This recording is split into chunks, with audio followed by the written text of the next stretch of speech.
Assalamualaikum warahmatullahi wabarakatuh. Perkenalkan, nama saya Mutiara Yanti dengan NIM 1904-2021 dari jurusan Ilmu Administrasi Negara, Fakultas Ilmu Sosial, Universitas Negeri Padang. Baiklah, pada video kali ini saya akan memaparkan materi mata kuliah pengembangan organisasi dengan tema jenis-jenis intervensi teknikal dalam pengembangan organisasi. Adapun sub pembahasan kita yaitu yang pertama, pengembangan tim kerja, yang kedua sistem sosioteknikal, yang ketiga peningkatan mutu kekaryaan. Baiklah, kita masuk pada pembahasan pertama yaitu pengembangan tim kerja. Sekelompok kerja yang memiliki keahlian atau skill dan memiliki komitmen untuk mencapai tujuan dan target yang sama disebut tim. Tim yang bekerja sama disebut teamwork. Teamwork mewakili suatu kesatuan nilai yang menganjurkan anggotanya untuk saling mendengarkan, memberikan respon yang membangun, mendukung, dan mengapresiasi keinginan dan kesuksesan anggota tim. Kesatuan nilai tersebut akan membantu tim untuk berprestasi dan juga memotivasi timbulnya prestasi individual maupun prestasi organisasi secara keseluruhan. Tim juga akan menentukan hubungan antara anggota dan manajemen perusahaan serta peranannya terhadap kinerja perusahaan. Pengembangan tim kerja berawal dari pembentukan tim yang memiliki kombinasi orang-orang dengan keahlian yang tepat dan bersedia bekerja sama dengan orang lain sebagai suatu tim kerja. Menurut Joffren dan Tehman bahwa pembentukan tim kerja memiliki 4 tahap. Tahap pertama yaitu bermula dari kesepakatan awal mengapa tim perlu dibentuk dan apa tanggung jawab dan wewenang yang dimiliki oleh tim. Tahap kedua yaitu menciptakan kondisi agar tim tersebut dapat sukses, diantaranya ketersediaan sumber daya yang dibutuhkan meliputi peralatan, perlengkapan, modal, dan sumber daya manusia yang berkualitas di bidangnya masing-masing. Oleh karena itu, dukungan dari manajemen perusahaan sangat dibutuhkan.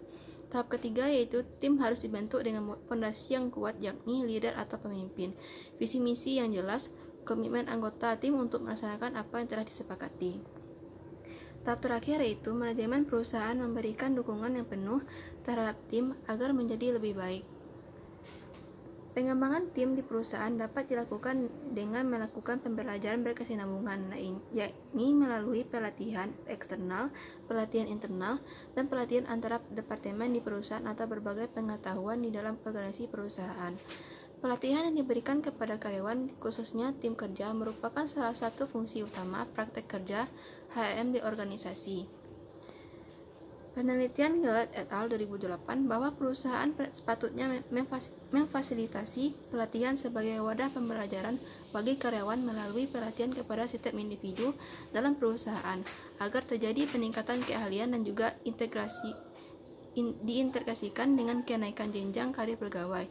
Sebelum direncanakan, materi pelatihan sebaiknya para manajer di perusahaan meminta kepada karyawannya untuk mengisi materi pelatihan apa yang dibutuhkan agar dapat memberikan nilai tambah yang besar bagi perusahaan. Aktivitas pelatihan yang diadakan pada organisasi perusahaan dapat meningkatkan daya saing perusahaan karena terjadinya peningkatan produktivitas pada setiap karyawan dan berkontribusi pada tujuan bisnis perusahaan. Baiklah, kita masuk pada pembahasan yang kedua yaitu sistem sosioteknikal. Sosioteknikal system adalah sistem interaksi antara manusia dan teknologi di mana kegiatan manusia dipermudah dengan menggunakan teknologi tersebut. Faktor-faktor yang membuat sosioteknikal system mempermudah kegiatan manusia antara lain: yang pertama, hardware yang terdiri dari perangkat penghubung jaringan atau kabel router, hubungan dan lain-lain, sampai pada perangkat komputer pengguna. Software merupakan bagian internal sosioteknikal di mana terjadi interaksi antara manusia dan komputer untuk menggerakkan sebuah sistem. Yang kedua itu software.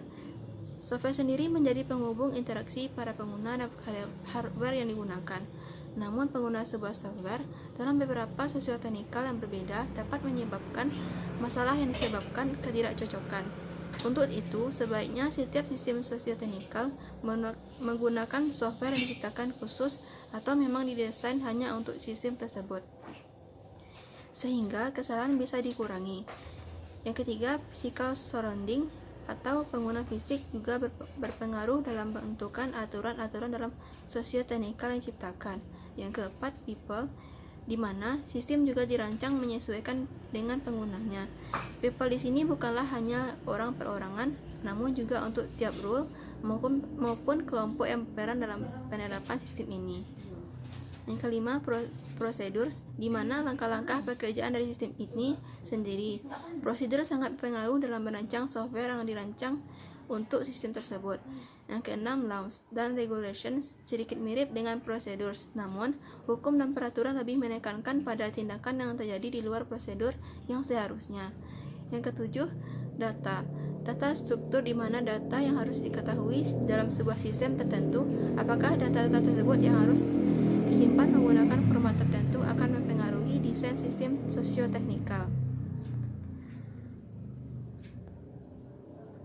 Adapun aspek sosioteknikal yaitu aspek sosio dan aspek teknikal, di mana pekerjaan manusia dapat dibantu dengan adanya teknologi yang semakin berkembang. Namun, seiring berkembang teknologi, terkadang sistem yang diciptakan justru sulit untuk dipelajari oleh pengguna. Kendala ini dapat disebabkan oleh kompleksitas desain yang diciptakan, sistem yang sulit dipelajari oleh pengguna, atau tampilan user interface yang langka sehingga menyebabkan kesalahan pengertian. Misalnya, dengan penggunaan ikon-ikon yang tak umum sehingga menyebabkan human error saat diterapkan. Pendekatan sistem sosioteknis atau ST. Pendekatan sistem sosioteknis mengasumsikan bahwa suatu organisasi atau sistem kerja organisasi dapat digambarkan sebagai sistem sosioteknis. Dengan kata lain, sistem kerja terdiri dari dua sistem independen yang berinteraksi bersama-sama tapi korelatif, yaitu sistem sosial dan sistem teknis. Sistem sosial berkaitan dengan manusia dan struktur, sedangkan sistem teknis berkaitan dengan teknologi dan tugas. Premis dasar SST adalah bersama-sama mengoptimalkan dua subsistem yang saling berinteraksi untuk mendapatkan hasil yang positif. Mengadaptasi sudut pandangan sistem sosioteknis membantu mencegah pendekatan dilakukan hanya di sisi teknis atas pendekatan sistem informasi. Sebagai contoh, fakta bahwa teknologi informasi dengan cepat menekan biaya dan meningkatkan kekuatan tidak perlu diartikan sebagai peningkatan produktivitas atau keuntungan akhir. Dalam hal ini, lebih untuk mengoptimalkan kinerja sistem secara keseluruhan. Baik komponen teknis maupun komponen perilaku memerlukan perhatian. Ini berarti teknologi harus diubah dan dirancang sedemikian rupa agar sesuai dengan kebutuhan individu dan organisasi. Terkadang, teknologi harus dikembalikan ke semula untuk mencapai kesesuaian tersebut. Individu dan organisasi juga harus diubah melalui pelatihan, pembelajaran, dan perencanaan perubahan organisasional dalam rangka mengoperasikan teknologi dan perencanaan perubahan organisasional dalam rangka mengoperasikan teknologi dan mencapai keberhasilan. Orang dan organisasi berubah agar mendapatkan keuntungan dari teknologi informasi yang baru. Peningkatan mutu kekaryaan. Peningkatan mutu hidup kekaryaan merupakan hal yang sangat penting. Hal tersebut dapat dilaksanakan melalui penyediaan yang simpatik, pekerjaan yang menarik dan menantang, dukungan manajemen puncak, iklim saling mempercayai, dan kondisi fisik pekerjaan yang kondusif bagi peningkatan produktivitas, di mana manajemen sangat berkepentingan dalam hal ini. Peningkatan mutu hidup kekaryaan atau KWL. KWL merupakan suatu program yang komprehensif dengan mempertimbangkan berbagai kebutuhan dan tuntutan. KWL memperhitungkan tuntutan peraturan perundang-undangan, seperti ketentuan yang mengatur pencegahan tindakan diskriminatif, perlakuan para pekerja dengan cara yang manusiawi, dan ketentuan tentang sistem imbalan upah minimum. KWL mengakui keberadaan serikat pekerja dalam organisasi dengan berbagai peranannya memperjuangkan kepentingan para pekerja, termasuk dalam hal upah dan gaji, keselamatan kerja, dan penyelesaian pertikaian perburuhan berdasarkan berbagai ketentuan normatif yang berlaku di suatu negara tertentu. KWL menekankan kepentingan manajemen yang manusiawi yang pada hakikatnya berarti penampilan gaya manajemen demokratik, termasuk penyediaan yang simpatik. Kelima, dalam peningkatan KWL, perkayaan pekerjaan merupakan bagian integral yang penting. KWL mencakup pengertian tentang pentingnya tanggung jawab sosial pihak manajemen dan perlakuan manajemen terhadap para karyawan yang dapat dipertanggungjawabkan secara etis. Faktor-faktor kualitas kehidupan kerja atau quality of work life.